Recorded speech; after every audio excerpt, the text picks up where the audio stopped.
저는 30대 중반 남자입니다. 여동생 아이디를 빌려서 글을 씁니다. 이곳이 고민이 있으면 해결된다는 그곳이 맞나요? 저도 심각한 고민이 있어서 인생 선배님들께 조언을 구하겠습니다. 제가 아내를 만난 건 30대 초반이었습니다. 소개팅으로 만난 아내는 누가 봐도 첫눈에 호감이 가는 인상의 호리호리한 체격이었습니다. 단번에 사랑에 빠졌고 성격 또한 좋았고요. 2년 연애할 동안 인생 친구 술 친구 하면서 밤에 야식과 함께 술도 많이 먹었는데 늘 변함없는 체중으로 자기 관리도 잘하는 친구라고 생각을 했습니다. 그리고 이제 결혼한 지 1년이 살짝 넘었고 아이는 아직 없습니다. 결혼할 때 집과 가구는 제가 해왔고요. 모아둔 돈도 있었고 집에서 좀 도와주셨습니다.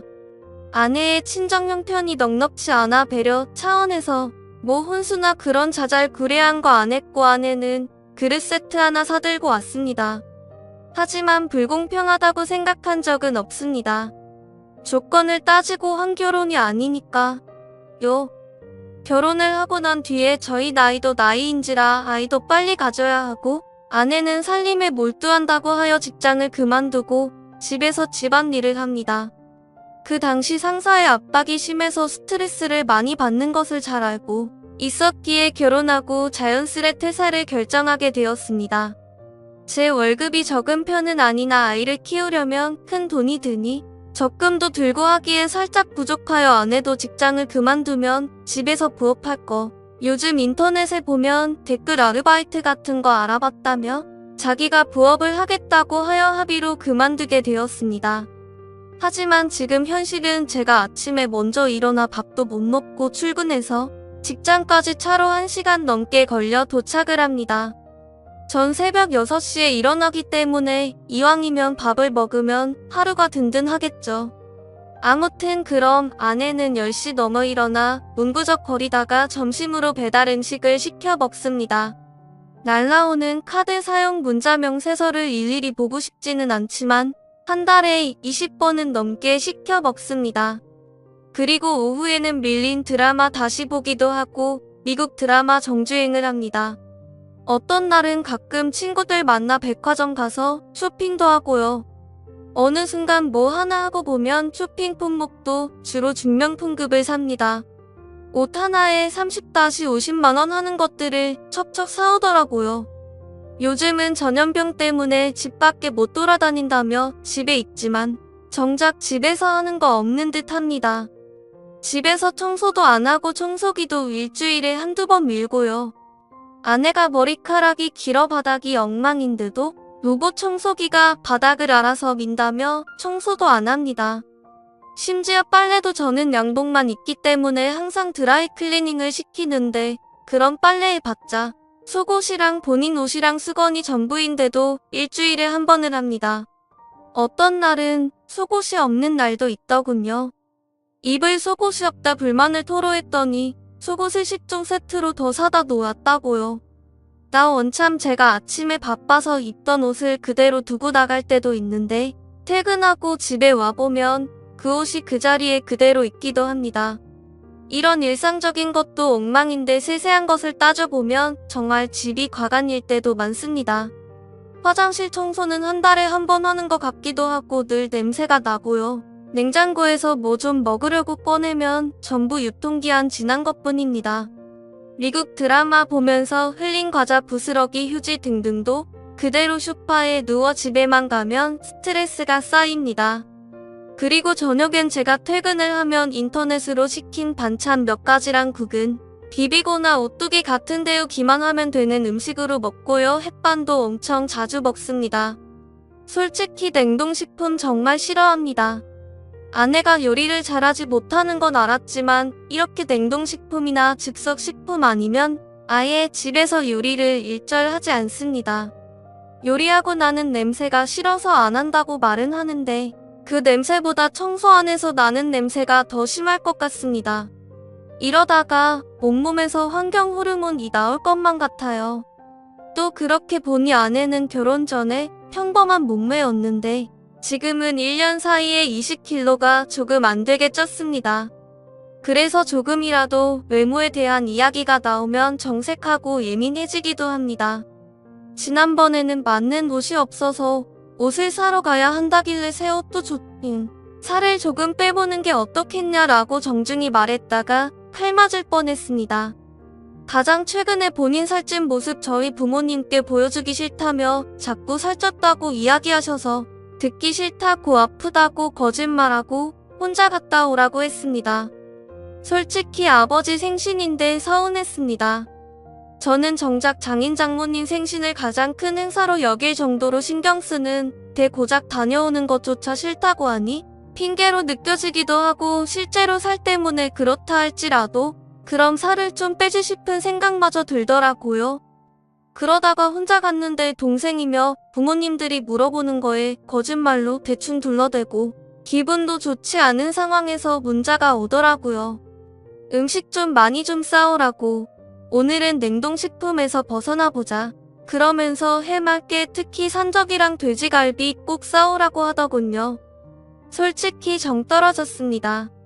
이렇게 스트레스가 쌓이다 보니 이혼 생각이 솔직히 일주일에 두세 번은 들지만 제가 이렇게 책임감이 없는 사람이었나 싶기도 하고 이겨내보고 싶은데 집에서 청소도 안 하고 빨래도 안 하고 운동도 안 하고 배달 음식만 시켜 먹고 제가 운동하라고 헬스장 PT를 6개월째 끊어줬는데 띄엄띄엄 가더니 어느 순간 중고아입으로 회원권을 팔았다군요. 노력도 안 하는 모습이 싫더라고요. 진짜 요즘 너무 정 떨어지고 각방 쓴 지도 오래됐습니다. 일 끝나고 집에 오면 한 번씩 아내가 관계 요구하는데 솔직히 하기 싫습니다. 이렇게 몇 번 거절했더니 여자 생겼냐며 울면서 의부증까지 생겼습니다. 핸드폰을 저 잘 때 들어와서 확인도 하고 가요. 한 번이라도 본인 모습을 보았으면 좋겠는데 말이죠. 제가 단지 변해버린 아내의 체중이나 외모 때문에 이러는 게 아닙니다. 본인도 어떤 노력하는 모습을 보여줬으면 좋겠다는 겁니다. 이렇게 살다간 아이도 못 가질 것 같고 그동안 모아둔 돈도 없습니다. 맨날 시켜먹고 500 벌어오면 지출이 500입니다. 진짜 이럴 땐 어떻게 해야 아내를 바꿀 수 있을까요? 결혼 전 아내는 예쁘고 성실했으니 그 모습을 다시 찾고 싶습니다. 후기 일단 댓글은 읽어보니 참 제가 이렇게 느끼는 게 정상이구나 싶기도 하고 아내가 보면 속상할 것 같기도 하고 마음이 참 싱숭생숭했습니다. 그렇지만 보여주는 게 맞고 스스로 문제를 알아야 하는 게 맞기에 용기를 내어 글을 올렸다고 말하고 댓글을 보여줬습니다. 처음에는 정 떨어진다는 등 격한 표현은 지워볼까도 생각했었는데 그냥 현실을 자각해야 할 것 같아서 그대로 보여줬습니다. 처음엔 이런 걸 왜 써서 자기를 욕먹이냐고 화를 내고 서운해서 울더니 댓글을 어느 정도 읽고 나서는 자기가 잘못했다고 합니다. 원래 결혼 전 자취할 때도 집에서 이렇게 지냈냐 모르니 사실 그때도 청소는 고사하고 밥도 편의점이나 배달음식으로 폭식을 하는 게 스트레스 풀 방법이었다고 합니다. 그래서 결혼해서는 그런 폭식할 만큼 스트레스가 있었냐 하니까 그런 건 아닌데 확실히 몸도 편해지고 직장 스트레스가 없으니 또 그전의 습관이 남아있어서 자신을 낳았다고 합니다. 그리고 막상 재택근무도 쉽게 구해지지 않자 불안감에 스트레스가 쌓였다고 하네요.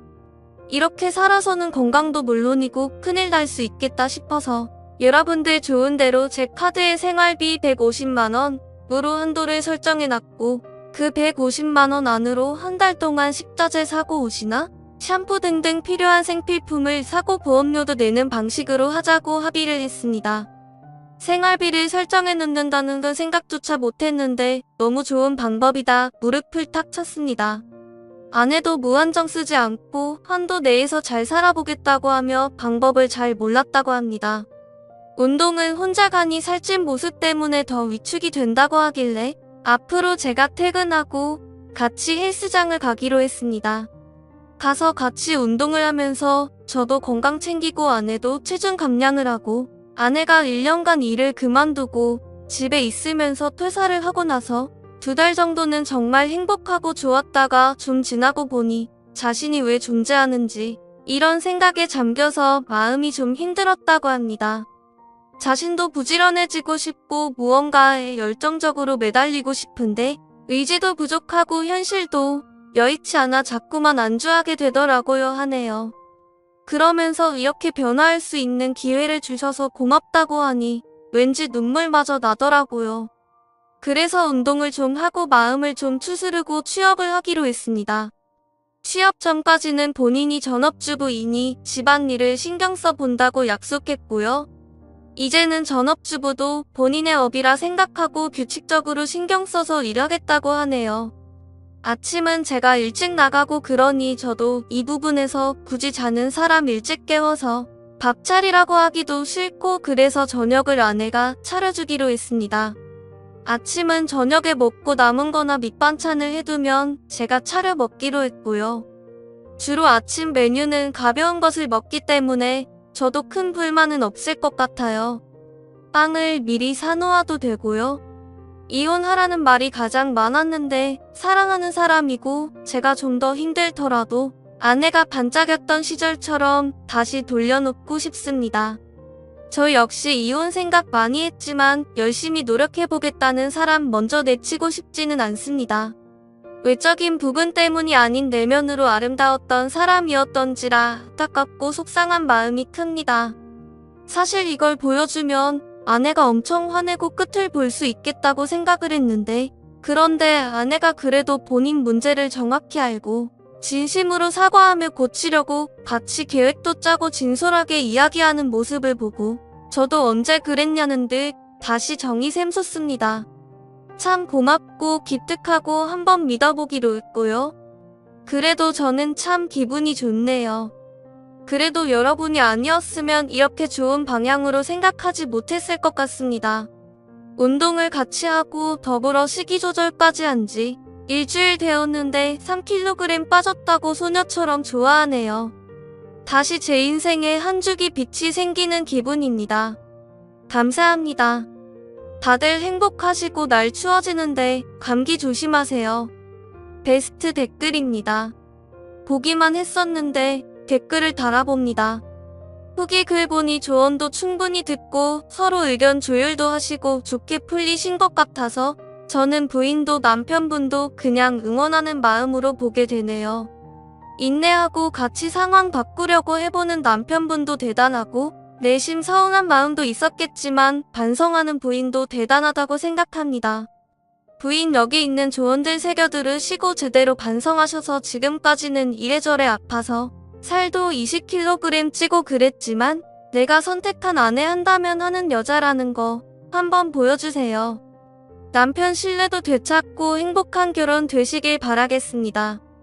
감사합니다. 다음 사연입니다. 안녕하세요. 저는 얼마 전에 결혼한 새댁입니다. 저는 오늘 저희 친정과 저희 시댁 얘기를 좀 해보려고 합니다. 저희 친정이나 시댁이나 어이없는 사연이 있어서 어느 가정 얘기부터 해야 하나 싶네요. 가족 간의 신뢰가 깨지고 믿음이 사라지니 남보다 못하다는 것을 실감했습니다. 남이야 속일 수도 있고 안 보면 되지만 이런 엄청난 일은 가족은 이러면 안 되는 거 아닌가 싶어요. 몇십 년을 비밀을 숨겼으니 그 배신감은 이루 말할 수가 없습니다. 저희 가정사도 기가 막히고 저희 시댁 얘기도 기가 막혀서 말입니다. 일단 제가 두 가정의 문제를 말하기에 앞서 제가 신랑과의 만남부터 얘기를 시작해 볼게요. 저는 결혼이라는 거에 전혀 정말 관심이 하나도 없던 사람이었습니다. 저는 한부모 밑에서 자랐는데 그래도 전혀 불행하지 않았고 행복했어요. 아버지 없이 엄마랑 살았는데 단둘이 산 건 아니고 외할아버지와 외할머니, 삼촌들 이렇게 같이 살았어요. 삼촌들이 워낙 저를 많이 챙겨주셔서 아빠의 빈자리는 전혀 느끼지 못했던 것 같아요. 어릴 적 학교에서 하는 운동회도 삼촌들이 다 참석해줬어요. 아빠랑 하는 놀이도 빠짐없이 와줬기 때문에 저는 친구들이 아빠가 없는 줄 몰랐어요. 간혹 한두 명이 왜 아빠를 삼촌이라고 부르냐고 놀려대는 애들도 있었지만 굳이 대꾸하지 않았던 것 같네요.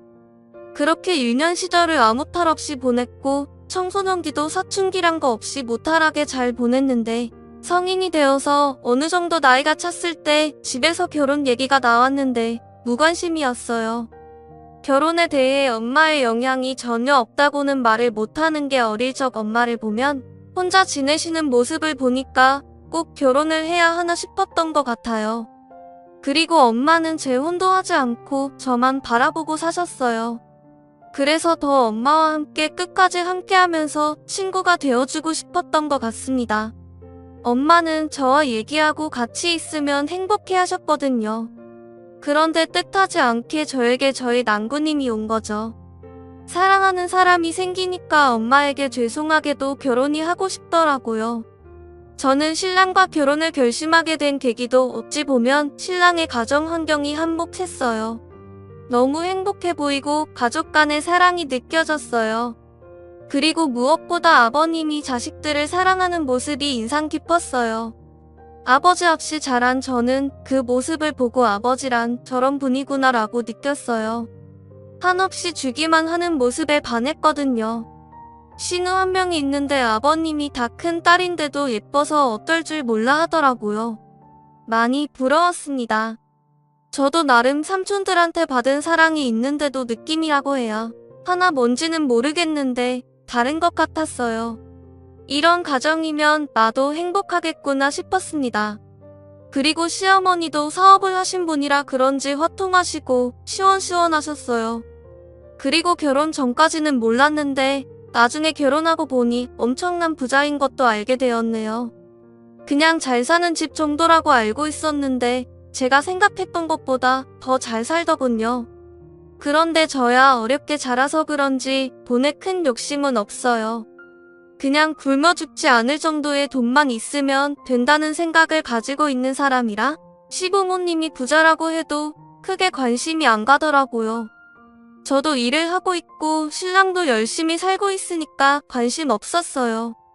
그리고 저희 돈이 아니고 시부모님 돈이니까요. 나중 일은 미리 고민하는 성격이 아니라서 부자라고 해도 그냥 그렇더군요. 그런데 부자인 것 때문에 일이 생기기도 하더군요. 아버님의 엄청난 사건이 화근이었죠. 그런데 저는 그 사건이 터지기 전까지는 아버님이 너무 좋았어요. 왜냐하면 저희 아버지는 바람기가 다분한 분이셨거든요. 그러니까 책임감도 없고 완전 바람둥이셨죠? 엄마 말에 의하면 싸질러 놓고 책임이라고는 하나도 없는 사람이라고 어릴 적 귀에 딱지가 않도록 들었던 말입니다.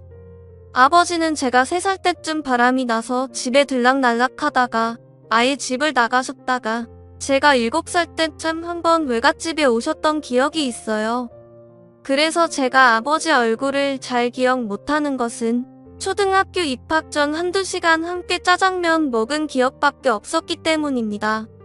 하도 집에 없다 보니까 사진을 같이 찍은 것도 없고 엄마와 아버지 결혼 사진도 있었지만 엄마가 제가 4살 때쯤 결혼 사진 다 지져서 불태워버렸다고 하더군요. 그리고 저랑 엄마 할머니와도 같이 살다가 아버지가 바람나서 집에 오지 않자 엄마는 저를 데리고 집을 나와버렸다고 해요. 그래서 저는 어릴 적 외할머니, 외할아버지, 엄마, 삼촌들 이렇게 같이 살았었어요. 저는 어릴 적에 너무 충격적이어서 기억에 생생하게 남아있는 사건이 하나 있습니다. 아버지는 몇 년 만에 집에 왔다가 엄마랑 제가 친할머니랑 살고 있지 않다라는 것을 알고 외가로 저를 만나러 찾아왔다고 해요. 엄마는 저를 절대로 보여주지 않겠다고 했는데 아빠가 엄마 모르게 찾아와 저를 데리고 짜장면을 사주게 되었다고 하더군요. 엄마는 저를 잃어버린 줄 알고 동네에서 난리가 났고 나중에 아버지가 저를 데리고 갔다는 동네 사람들 말을 듣고 가게에 찾아와서 엄마가 난리를 폈던 기억이 있어요. 그때 당시 삼촌들도 같이 왔었는데 아버지를 마구 때리고 가게 안이 아주 난리가 아니었어요. 아버지 당신이 100번 잘못해서 그런지 맞고만 있었던 걸로 기억에 있네요. 그때 당시에는 가족 간의 폭행이라는 게 지금처럼 강하게 처벌하던 때가 아니었어서 삼촌들도 아버지를 마구 때렸던 것 같아요. 삼촌은 아버지를 어떻게든 만나게 되면 밟아버린다고 노래를 불렀는데 그때 정말 원 없이 밟아버린 것 같았습니다. 그래서 저는 아버지 얼굴보다 아버지가 죽도록 얻어터진 기억밖에 없어요. 삼촌이 아버지한테 2번 다시 나타나면 그땐 가만두지 않겠다고 말을 해서 이혼하고 그 이후로는 한 번도 저를 보러 오지 않았다고 엄마한테 들었는데 나중에 아버지를 만나게 되면서 알게 된 것은 아버지가 저를 한 번 보고 나서는 계속 아른거려서 먼 발치에서라도 저를 보기 위해 1년에 10번 정도는 왔었다고 말을 하더군요. 그런데 그 말을 들으니까 더 화가 났어요. 이제 와서 그게 무슨 소용이고 뭘 어쩌란 것인지, 그리고 왜 이제서야 나타난 것인지 너무 미웠어요. 그리고 더 어이없는 것은 그동안 아버지는 결혼을 4번이나 했다고 들었기 때문입니다. 듣고도 믿어지지 않는 얘기였어요. 저희 엄마가 첫 번째 부인도 아니라고 하는 거예요. 그것도 충격이었습니다. 엄마가 한 번도 말을 해주지 않아서 모르고 있었는데 나중에 엄마에게 들어보니 엄마도 아버지가 초혼이 아니라는 것을 결혼하고 저를 가지고 나서 알았다고 합니다. 엄마가 나중에 알고 나서 충격을 받았지만 친정에는 알리지 않았다고 해요. 잘 살면 되겠지 하고 다 묻었는데 이런 고마움도 모르고 아버지가 또 바람을 피워서 결국 엄마도 더 이상 참지 않고 아버지가 바람나서 집을 나갔을 때 이혼도 해야 하고 더 이상 인연이 아니다 싶어서 끝을 보기 위해 삼촌들한테 알렸다고 하더군요. 원래 아버지는 엄마와 결혼, 전 전부인과 이혼하고 바로 엄마를 만나면서 결혼을 했다고 합니다. 전부인한테는 애가 하나 있었다고 하네요. 그러다 엄마랑 헤어지고 실컷 이 여자 저 여자 바람피다 새파랗게 젊은 여자랑 또 결혼해서 애둘 낳고 또 헤어져 지금 살고 있는 부인에게서 또 자식이 셋이나 있다는 거예요. 정말 기가 막혔습니다. 그러니까 저에게 이복 형제가 자그만지 6명이나 있다는 거예요. 저는 원하지 않은 이복 오빠가 1명 있고 나머지 어린 이복 동생이 5명이나 있다는 말에 기절하는 줄 알았네요. 헐이라는 이런 말을 이럴 때 쓰는가 봅니다. 아버지한테 저는 왜 알고 싶지도 않은 그런 얘기를 하냐고 따지고 물었어요. 아버지 한다는 말이 자기도 혼자라서 외로운데 저랑 이복 오빠가 혼자라 걸린다는 그런 말을 하더군요. 걱정 붙들어 매라고 했습니다. 그런 이복 오빠나 동생 없어도 하나도 외롭지 않다고 하니까 또 어이없는 말을 하는데 인간 같지 않았어요. 아니 어떻게 인생을 저렇게 살았는지 이해가 안 됐습니다. 더 기가 막힌 것은 저 결혼한다는 소식을 어떻게 듣고 그동안 먼 발치에서만 보다가 꼴의 아버지라고 결혼식에 제 손을 잡고 들어가고 싶다고 그 말할 땐 정말 무릎 꿇고 비는데 저는 절대로 받아줄 수 없었어요. 그래서 저는 아버지한테 절대로 오지도 말라고, 시댁에는 아버지가 어렸을 때 돌아가셔서 외삼촌이 아버지나 다름없이 컸다고 말해뒀으니까 사람 죽는 꼴 보고 싶지 않으면 오지 말라고 했습니다. 더 기가 막힌 것은 아버지의 말이었어요. 자식들이 그렇게 많아도 딸이라고는 저 하나뿐인데 어떻게 모른 채 하냐는 겁니다. 저는 커피숍에서 만나서 얘기를 하는데 주변에 누가 있든 없든 신경 쓰지 않고 마구 쏘아붙이며 말했어요. 다신 찾아오지도 말고 전화하지도 말라고, 그냥 제 인생에서 꺼져달라고까지 했습니다. 제 말이 심하다 싶었는지 손을 올리려 하더군요. 그래서 한번 때려보라고 머리를 들이댔어요. 자신도 더 이상 안 되겠는지 그냥 자리에서 일어나 나가더군요. 저는 나가는 그 사람 뒤통수에 대고 소리쳤어요. 저는 오빠도 동생도 없으니까 2번 다시 형제 어쩌고 말하지 말라고 소리쳤습니다. 그 이후 아버지란 사람의 소식은 전혀 들을 수 없었습니다. 그래서 저는 결혼 전 그냥 신랑이랑 같이 입장했습니다. 그런데 이 사람이 이렇게 나온 엄청난 이유가 있었는데 그걸 알게 되었네요. 하루는 그날따라 일이 너무 많아서 일에 찌여 있는데 모르는 번호로 전화가 와서 업무가 너무 바쁘기도 하고 모르는 번호이기도 해서 전화를 받지 않고 있었어요. 그런데 나중에 보니까 전화가 수십 분도 넘게 와 있는 겁니다. 도대체 누구길래 이러나 싶어서 점심시간대에 전화를 해봤어요. 여보세요 하는데 젊은 여자다라고요. 저는 그 사람을 전혀 모르니까 상대방이 말을 할 때까지 기다렸습니다. 저에게 그 많은 전화를 했을 때는 무슨 이유가 있겠지 하고 상대방의 대답을 기다리고 있는데 갑자기 흐느끼면서 다짜고짜 자기를 만나줄 수 있냐는 거예요. 이건 뭐지 했네요. 도대체 자기가 누구인지도 밝히지 않고 다짜고짜 만나달라는 말에 저는 전화를 잘못 거셨어요 하고 그냥 끊어버렸어요. 괜히 기분이 좋지 않았거든요. 그런데 다시 그 번호로 전화가 오더군요. 다시 받을까 하다 받지 않았더니 문자 하나가 오더군요. 문자에는 제 아버지의 아내라고 하면서 꼭 만나 뵙길 바란다는 문자였습니다. 저는 이 여자가 지금 같이 살고 있는 여자구나라는 생각이 들더군요. 저는 일하는 내내 많은 고민을 했습니다. 도대체 이 여자가 왜 나를 만나려고 하는 걸까? 많은 생각을 해도 답이 나오지 않더군요. 저는 그 문자를 받고 답도 주지 않고 일주일 동안 고민을 했습니다. 그런데 퇴근하는 길에 전화가 걸려왔어요.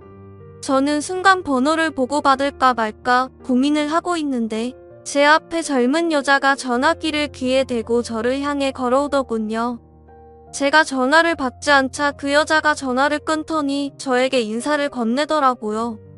아버지랑 같이 살고 있는 사람이라고 하면서 같이 얘기 좀 하자고 하는데 제가 그 여자랑 할 얘기가 뭐가 있을까 싶어서 거절했습니다. 같이 마주 앉아 할 말 없다고 하고 그 여자를 뒤로 하고 가려는데 갑자기 제 팔을 잡더니 도와달라고 하는 겁니다. 지금 저희 아버지가 간암이라고 하는 거예요. 그래서 저보고 검사를 해달라는 부탁을 하러 왔다고 하더군요. 참 할 말이 없더군요. 저는 그 여자가 잡은 팔을 뿌리치면서 도와줄 마음 없고 나한테 아버지란 사람 없다고 하고 단번에 거절했어요. 그러자 그 여자 제 앞에 무릎을 꿇더니 아이가 셋이나 있다면서 제발 도와달라고 하는 겁니다. 순간 아버지라는 인간이 있다는 게 너무 싫었어요. 저는 이 여자한테 저도 임신 준비하고 있어서 절대로 못 해주고 검사 꿈도 꾸지 말라고 하면서 뒤돌아서는데 이 여자 저한테 달려와 제발 부탁한다고 매달리더군요. 그러면서 오빠라는 사람한테 찾아가서 부탁했는데 그 이복 오빠도 모른다고 했다고 저한테 부탁한다고 매달리더군요. 저는 모르는 일이라고 지금까지 남처럼 살았듯이 앞으로도 그렇게 살자고 하고 저는 땅바닥에 주저앉아 울고 있는 여자를 뒤로 하고 택시를 잡아 타고 그 자리를 떠났어요. 가만히 보니까 아버지라는 사람 제 결혼이 문제가 아니고 간 때문에 내 앞에 나타난 건 아닌가 싶더군요. 행여나 자기가 못 준 사랑 주울 때가 되니까 결혼식 때나 손잡아주려고 나타났는지도 모르겠지만 이건 아닐 거라고 생각하고 싶어요. 저는 이렇게 어마어마한 고민이 생기게 되었습니다. 제가 어떻게 해야 할지 모르겠습니다. 저는 이 고민으로 미쳐버릴 것 같아요. 그런데 안 좋은 일은 겹쳐서 온다는 말이 있는데 이제부터 아까 말씀드리지 못한 시댁 얘기를 해볼게요. 저희 시댁에 대형 사고가 났습니다.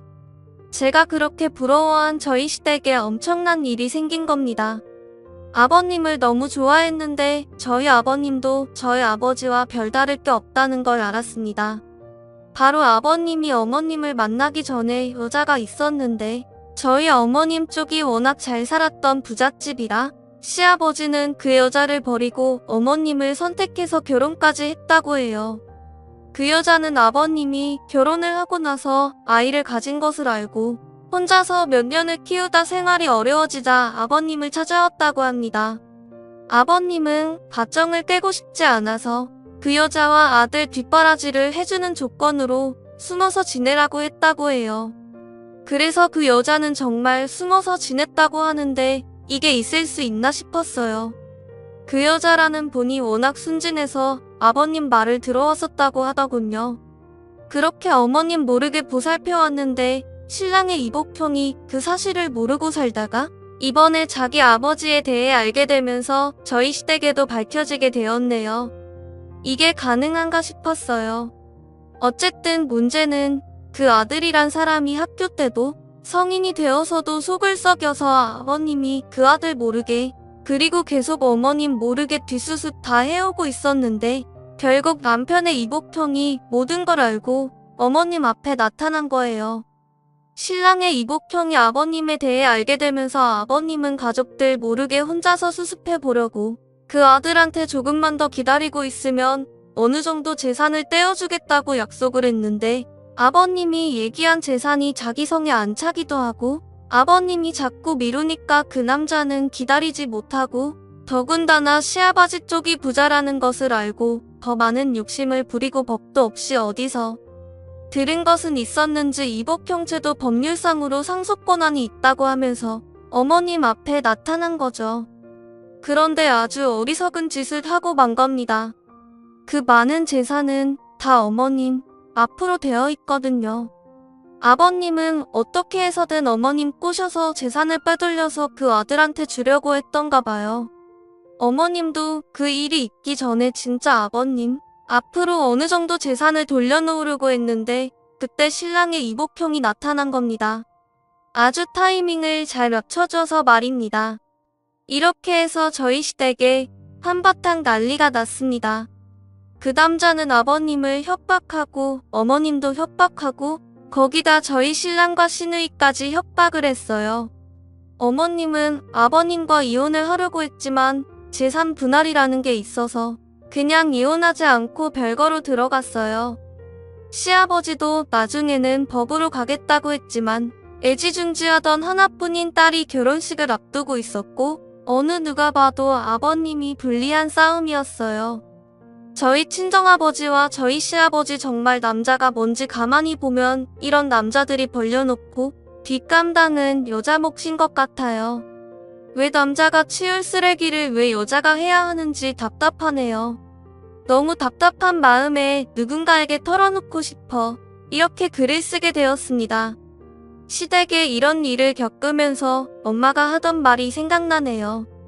혹시라도 내 아버지가 결혼이라도 했으면 나중에 내 이복 동생들이 내 앞길을 막으면 어쩌냐 하고 걱정하셨는데 그 말이 저한테가 아니라 저희 신랑한테 이런 일이 일어날 줄은 꿈에도 정말로 몰랐습니다. 저한테는 동생들이 문제가 아니고 아버지가 걸림돌이 되었네요. 아직 엄마에겐 아버지 사실을 말하지 않았는데 어떻게 해야 할까요? 저는 지금 아버지 때문에 문제이고 저희 시댁은 시아버지 때문에 아주 시끄럽습니다.